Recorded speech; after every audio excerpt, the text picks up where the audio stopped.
wabarakatuh. Perkenalkan, nama saya Dila Arsita, NPM 2101020206, Prodi Pendidikan Agama Islam, kelas A2 sore, jurusan Agama Islam, mata kuliah Ilmu Pendidikan Islam, dosen pengampu Bapak Selamat Pohan, SAGMA. Baiklah, di sini saya akan menjelaskan tentang perkembangan pendidikan Islam pada masa Rasulullah SAW dan pada masa Khulafaur Rasyidin. Yang pertama, perkembangan pendidikan Islam pada masa Rasulullah SAW. Pada masa awal pendidikan Islam, tentu saja pendidikan formal yang sistematis belum terselenggarakan, dan pendidikan formal baru muncul pada masa belakangan, yakni dengan kebangkitan madrasah. Pendidikan Islam pada masa Nabi Muhammad merupakan prototip yang terus-menerus dikembangkan umat Islam untuk kepentingan pendidikan pada zamannya. Adapun pola pendidikan Islam periode Rasulullah dapat dibedakan menjadi dua, yaitu yang pertama pada fase Makkah. Pola pendidikan saat ini secara sembunyi-sembunyi, mengingat kondisi sosial politik yang belum stabil, dimulai dari dirinya sendiri dan keluarganya. Mula-mula Rasulullah SAW mendidik istrinya, yaitu Khadijah, untuk beriman dan menerima petunjuk dari Allah.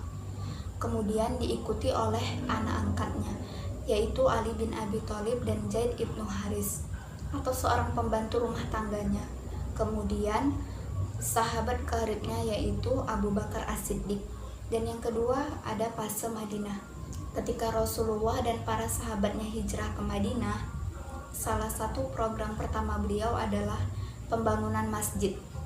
Setelah selesai pembangunan masjid, maka Nabi Muhammad pindah menempati sebagian ruangan yang telah disediakan untuknya.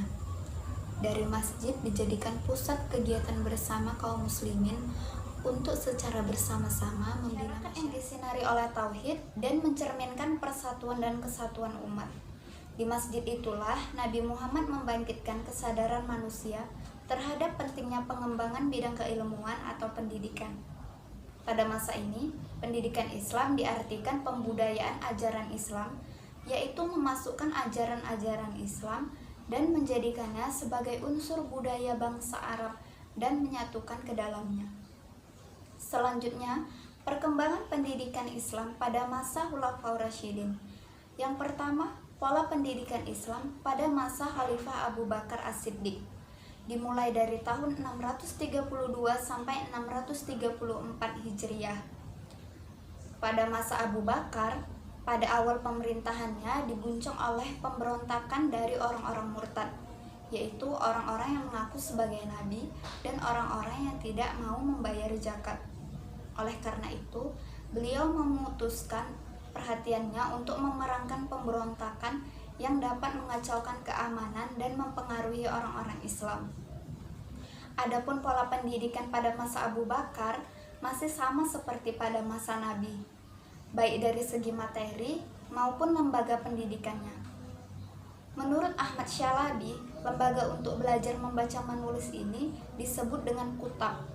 Selanjutnya, As-Sama Hasan Fahmi mengatakan bahwa kutab didirikan oleh orang-orang Arab pada masa Abu Bakar, dan pusat pembelajaran pada masa ini adalah Madinah, sedangkan yang bertindak adalah para sahabat Rasul terdekat. Dan yang kedua, pola pendidikan Islam pada masa Khalifah Umar bin Khattab, yang dimulai dari tahun 634 sampai 644 Masehi. Saat sebelum Abu Bakar meninggal, beliau menunjuk Umar sebagai penggantinya. Pada masa Umar bin Khattab, kondisi politik dalam keadaan stabil, dan pada masa ini sahabat-sahabat yang sangat berpengaruh tidak boleh keluar daerah kecuali atas izin khalifah dan memiliki batas waktu. Jadi, kalau di antara umat Islam yang ingin belajar hadis harus pergi ke Madinah, karena tempat pendidikan terpusat adalah di Madinah. Beliau juga menerapkan pendidikan di masjid-masjid dan pasar-pasar, serta mengangkat dan menunjuk guru-guru untuk tiap-tiap daerah. Mereka bertugas mengajarkan isi Al-Quran, dan ajaran Islam, seperti fikih kepada penduduk yang baru masuk Islam. Adapun metode yang mereka pakai adalah guru duduk di halaman masjid sedangkan murid melingkarinya. Yang menjadi pendidik adalah Umar dan sahabat-sahabat Rasulullah terdekat. Sedangkan pusat pendidikan lainnya di Madinah, juga di Mesir, Syria, dan Bashrah. Pada masa ini, pelaksanaan pendidikan lebih maju karena selama pemerintahan Umar, negara berada dalam keadaan aman dan stabil. Ketiga, pola pendidikan Islam pada masa Khalifah Utsman bin Affan dimulai dari 23 sampai 35 Hijriah atau 644 sampai 656 Masehi.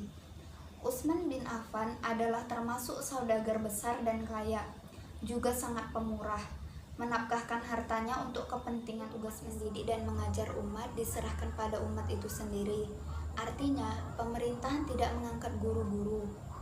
Ada 3 fase dalam pendidikan dan pengajaran yaitu fase pembinaan, fase pendidikan, dan fase pelajaran. Fase pendidikan yang dimaksud untuk memberikan kesempatan agar yang terdidik dapat memperoleh kemantapan iman. Sedangkan fase pendidikan diterapkan pada ilmu-ilmu praktis. Dan fase pelajaran yaitu untuk penunjangan pemahaman terhadap Al-Quran dan hadis, seperti bahasa Arab dengan tata bahasanya.